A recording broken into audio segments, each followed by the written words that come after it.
এই মহত্তময় হরিবাসরে এই যে আজকে আমরা হরিনামের আয়োজন করলাম বা হরিনাম শুনতে আমরা আসলাম, এই হরিনামের আয়োজন কর্তা ছিল চৈতন্য মহাপ্রভু। এই চৈতন্য মহাপ্রভু এমন একজন ব্যক্তি ছিলেন যা কোনো কোনো মুসলিম এখনো চৈতন্যকে প্রণাম করে। বলে কেন না, চৈতন্যের যে আচরণ বিধি সেটা কোনো বৈষ্ণব বা ব্রাহ্মণ এখন পালন করতে পারে না। কেমন না, আমার মহাপ্রভু ছিলেন যুক্তিবাদী, যুক্তি কথা বলতো। আর তার কাছে আরো একজন দেখতে একই রকমের ছিল, তিনি হলো প্রেমবাদী। তিনি কে? তিনি হলেন নিতাই চাঁদ। তাহলে চৈতন্য মহাপ্রভু কেমন ছিলেন না, চৈতন্য মহাপ্রভু আজকে যেমন এখনো আমাদের সিদ্ধান্তে আছে, মনে কিছু কেউ করবেন না, কথা না কেউ বলে একটু শোনো মুক্তি করে। চৈতন্য মহাপ্রভু ছিলেন এমন একজন ব্যক্তি, তার এমন বিশিষ্ট গুণ ছিল।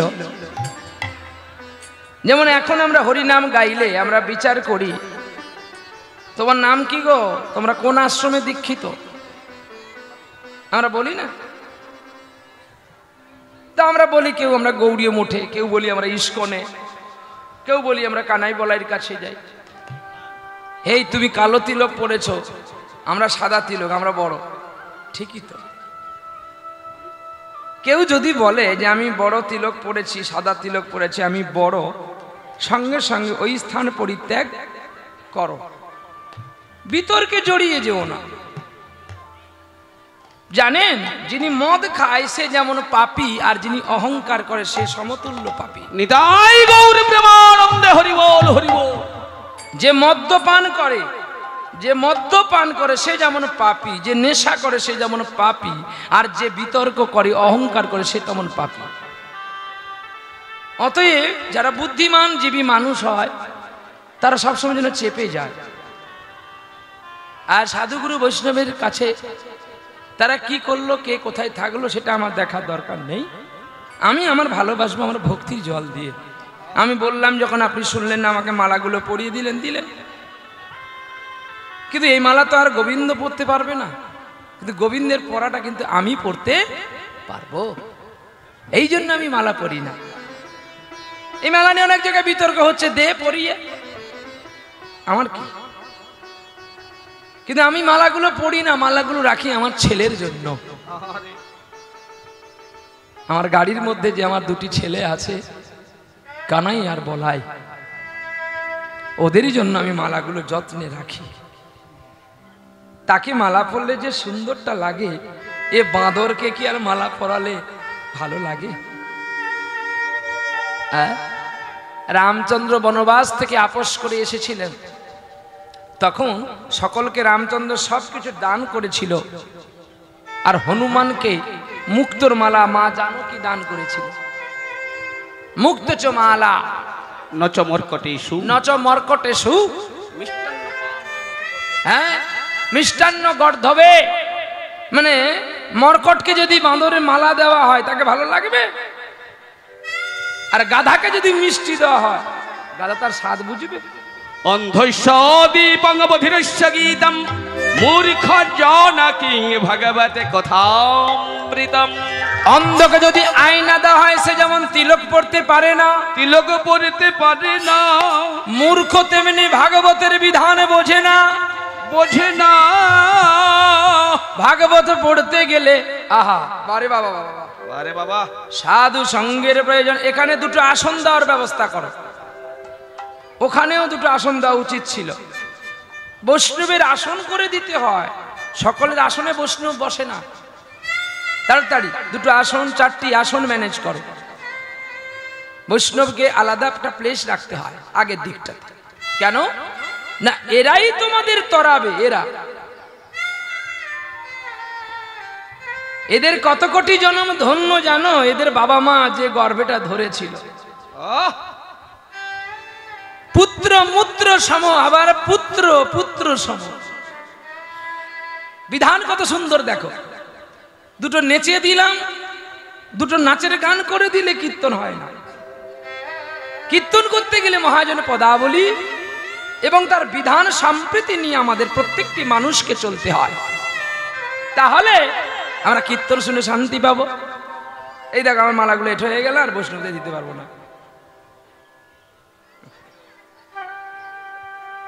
তুমি তো বলে দিচ্ছ, কিন্তু আমার কতটা পাপ হবে। বৈষ্ণব ঠাকুর মোর করুণার সিন্ধু, করুণার মোর সিন্ধু, ইহকালের প্রেম দাতা, পরকালের বন্ধু, পরকালের বন্ধু। বৈষ্ণব নিন্দিয়া যে বা গঙ্গা স্নানে যায়, পতিত পাবনি গঙ্গা ফিরিয়া না যাওয়া। বলছে বৈষ্ণব ঠাকুর মোর করুণার সিন্ধু, ইহকাল পরকাল দুই কালের বন্ধু, এক কালের না। এটা জানতে হবে। বৈষ্ণবকে সাধারণ জ্ঞানে দেখবেন না। বৈষ্ণবকে সাধারণ জ্ঞানে দেখা মানে ভাগবতকে সাধারণ জ্ঞানে দেখা। বাবা মাকে যদি কেউ সাধারণ জ্ঞানে দেখে তাহলে ভাগবতকে সাধারণ জ্ঞানে দেখা। আর কাকে? গুরুদেবকে। গুরুদেবকে যদি কেউ সাধারণ জ্ঞানে দেখে তাহলে গুরুদেবকে সাধারণ জ্ঞানে যা দেখা, ভাগবতকে সাধারণ জ্ঞানে তাই দেখা। আর কীর্তন যাত্রার কাছে শুনবেন না, আমাকে ডেকেছেন বলে আমি বলছি তা নয়। অবৈষ্ণবের বদনে হরি কথা শোনা যা, সাপের গরল বিষ পান করা তা। নিতাই গৌর হরি বল, হরি বল। এটা আমার মুখের কথা নয়, ভাগবত বলছে। শ্রীমদ ভাগবত বললেন, মানে 18 পুরাণকে। তো শ্রীমান ভাগবতে কত সুন্দর কথাগুলো বলছে দেখো, যে অবৈষ্ণব মানে যে কোনোদিন এত সুন্দর সুন্দর আসরে বক্তব্য দিয়ে যায়, অথচ তার আহার সূচি নাই, তার মানে তার কাছে হরি কথা শোনা যায় সাপের বিষ খাওয়া তা। অবৈষ্ণব মুখদিগণং পূত হরি কথামৃতম, শ্রাবণং নৈব কর্তব্য, সর্বশিষ্ট যথা পয়। মানে দুধ খেলে, যেমন মায়ের বাড়িতে আজকে দুধ খেলাম, গরম গরম দুধ, দুধ খেলে কি হয় মা? শরীরে উপকার হয়। আবার ওই দুধে যদি সাপে মুখ দেয় তাহলে ছানা হয়ে যাবে, তাই তো? সাপে মুখ দেওয়া মানে ছানা হবে, ছানার দাম বেশি দুধের চেয়ে। 1 কিলো দুধের দাম যদি 50 টাকা, 1 কিলো ছানার দাম 300 টাকা। কিন্তু না, যদি কোনো দুগ্ধে সাপে বরণ করে মুখটা দিয়ে দেয়, ওই দুধটা বিষ হয়ে যায়। আর ওই বিষ পান করা মানে যারা যারা খাবে তারা তারাই মরবে। অর্থাৎ যারা হরি কথা বলে আচারে থাকতে পারেন না, তাদের কাছে যারা যত বড় জ্ঞানী হোক না কেন, তাদের কাছে হরি কথা শোনা যা আপনার গরল বিষ পান করা তা। আমি নিতাই গৌর হরি বল, হরি বল। ওই জন্য জেনে শুনে, তাহলে তো সবাই মিলে আমরা একই হয়ে যেতাম। বলে কেমন না, 60,000 মুনি ঋষির মধ্যে সুখদেব গোস্বামীকে কেন দেওয়া হয়েছিল ব্যাসদেবের আসনটা? তাহলে সবাইকে তো দেওয়া হতো। কি বিধান রেখে গেছে তো, সবাই যদি সব পুষ্পের অধিকারী পাবে তাহলে তো আর চৈতন্য মহাপ্রভুকে আর কেউ ভগবান বলে ডাকবেই না। কারণ আপনাদেরও 2টি হাত আছে, চোখ আছে, নাক আছে, কান আছে।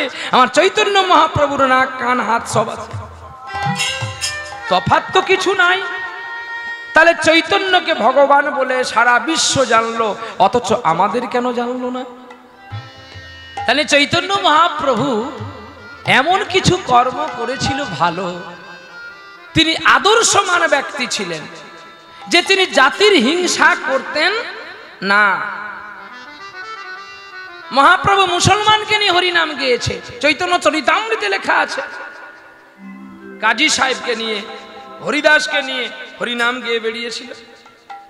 কিন্তু আমরা সেটা করি না। আমাদের কর্তব্য সাধু সঙ্গ করা। প্রত্যেকটি মানুষ সাধু সঙ্গ করবেন। এই তো বসে আছে সাধু, সাধুর পোশাক হবে শুদ্ধ, সাধুর ভাষা হবে শুদ্ধ, সাধুর চলন হবে শুদ্ধ। তিনি কি করছেন তার পেছন দিকটা আপনারা কেউ দেখবেন না, তাতে আপনাদের ক্ষতি হবে। বলে কেন না, আর্থ যদি না থাকে কিন্তু কারেন্টের বাল্ব কিন্তু জ্বলবে না, আর আর্থ কিন্তু মাটি থেকেই হয়। আর্থটা উঠিয়ে দিবেন তো আলো জ্বলবে? তাহলে সাধু কি করলো সেটা দেখবেন না। সাধু আর মেন হচ্ছে গোবিন্দ, আর আলো হচ্ছে রাধারানী, উজ্জ্বল জ্যোতি। তাই বাস্তব ভাগবত জগতে আমাদের প্রত্যেকটি জীবনকে নিয়ে, প্রত্যেকটি মানুষকে নিয়ে আমাদের এই শুদ্ধ পবিত্র জগতে চলতে হয়। তাহলে চলো দেখি এবার যাই। যদি গৌরী না আসিত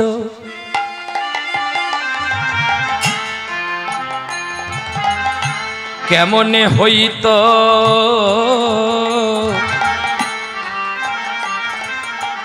কেমনে ধরিতাম দেখে। ও প্রাণের সজনী রে,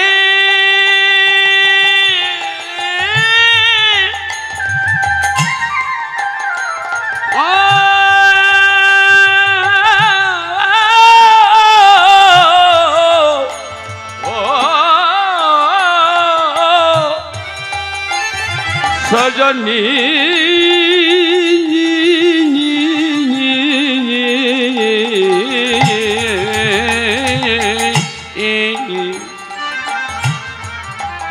যদি গৌরী নাই আসিত কেমনে হইত, কেমনে ধরিতাম দেখে। শিরাধার মহিমা ওরে সখী প্রেমের সসীমা,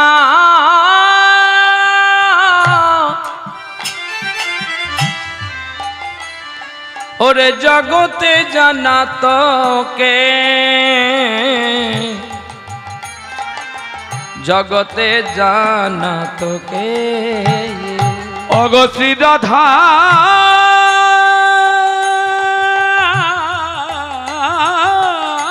মহিমা,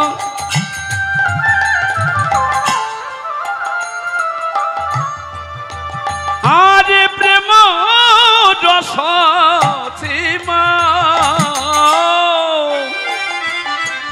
জগতে জানাত কে গো, জগতে জানাত কে। অগ মধুর বৃন্দা বিপিন মাধুরী প্রবেশ চাতুরীশা।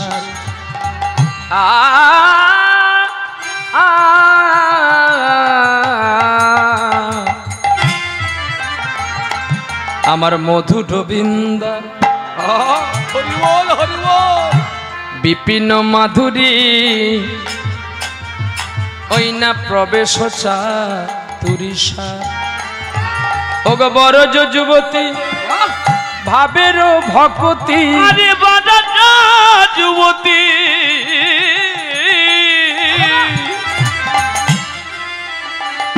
আরে ভাবের ভকতি, বলো ওরে সকতি হইত সকতি হইত। আমার রাধারানী যদি লীলা মাধুর্য লাস না করত, আমার কালো সোনা যদি রাধার চরণে না ধরত, এই প্রেম রস তত্ত্ব কথা কেউ জানতে পারত না। শুধু তাই নয়, যদি গৌর নদী আয় নাই আসিত, বলো রাধারানীকে কে জানিত, রাধারানীকে কে জানাতো, বলো কে জানাতো, কে জানা।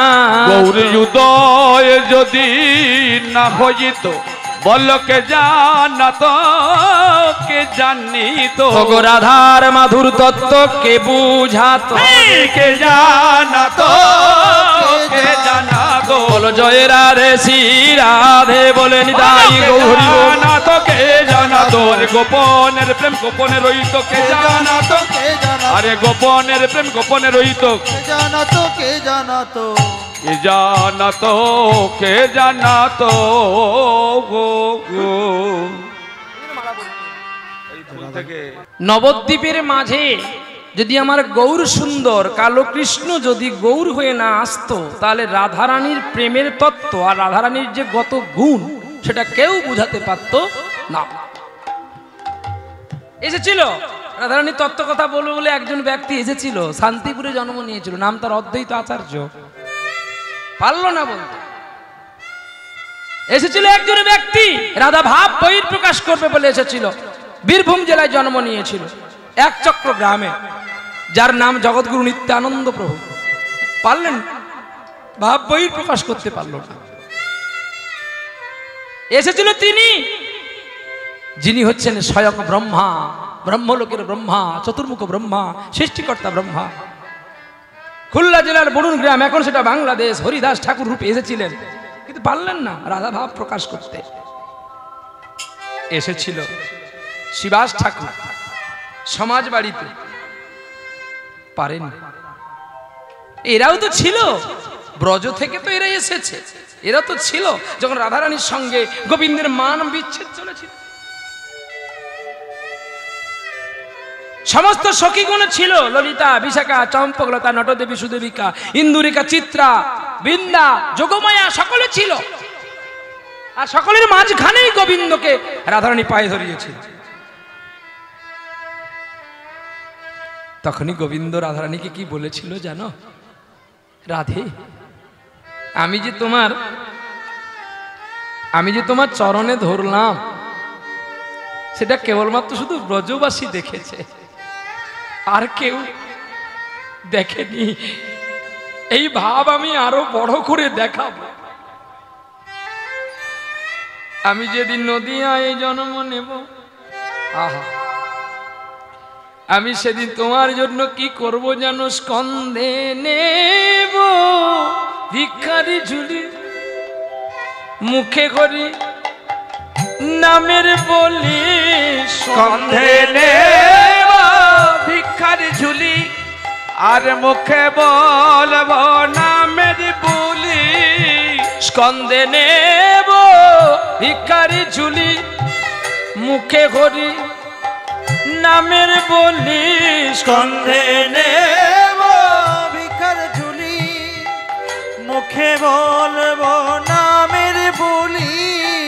জয় রাধে শ্রী রাধে বলি, বেড়াবো নাম পথে পথে। ও গো জয় রাধে শ্রী রাধে বলে বেড়াইব পথে পথে। আয় রে তোরা দেখে যা রে, আয় রে তোরা দেখে যা রে। ওরে নদিয়াবাসী, নদিয়াবাসী, আয় রে তোরা দেখে যা রে। আর জয় রাধে শ্রী রাধে বলি। আয় রে তোরা দেখে যা রে। জয় গৌর হরি বল। রাধে বলে আয় রে তোরা দেখে যা রে। আয় রে তোরা দেখে যা রে। আয় রে তোরা দেখে যা রে। রাধারানীর ভাব প্রকাশ করলেন একমাত্র নিমাই চাঁদ চৈতন্য হয়ে। তার ভাব অটুট ভাব, রাধা গুণনিধি গ্রন্থটির নাম। এই গ্রন্থটি পাঠ করলে দেখতে পাবে রাধা কত গুণের গুণী, এবং কেন বা কৃষ্ণ জগৎ পিতা হয়ে রাধারানীর চরণে ধরে কেঁদেছিল। কি গো, এ কি আমাদের বাড়ির মতো সাধারণ নারী? হ্যাঁ, নারী অনেক হবে। দন্তে নয়াকার রহস্যইকার নারী, আবার দন্ত নয়াকার নয় দীর্ঘইকার, মানে দীর্ঘইকার, দন্ত নয় দীর্ঘইকার নারী। এ দুটো নারীর তফাৎ আছে। দীর্ঘইকার কোথায় জানো? যিনি দীর্ঘ পথ অবলম্বন করতে পারে। আহা, সে একমাত্র রাধারানী ছিল। আর ছিল কারা জানো? অংশকলা, মানে রাধারানীর সমতুল্য না, অংশকলা। সাবিত্রী, বেদবতী, চন্দ্রাবতী, এরা অংশকলা কেন হয়েছিল জানো? মৃত স্বামীকে যমলোক থেকে ফিরিয়ে এনেছিলেন। আমরা পারবো কেউ? আমরা পারবো মা? কেউ পারবো না। এই জন্য তাদের বেদ পুরাণে কথা লেখা আছে যে তারা কত সাধনা করে পরমপতিকে ডেকেছিল বলে তাই স্বামীকে কোলে পেয়েছিল। তাই আজও আমরা এই হরি কথা তত্ত্ব কথার মাধ্যমে আমরা দেখব যে ভগবানকে কি করে ডাকলে পাওয়া যায়। তাহলে মধুর মিন্দা বিভিন্ন মাধুরী প্রবেশ চাতুরী সার বরজ যুবতী ভাবের ভকতি সকতি হইত কা।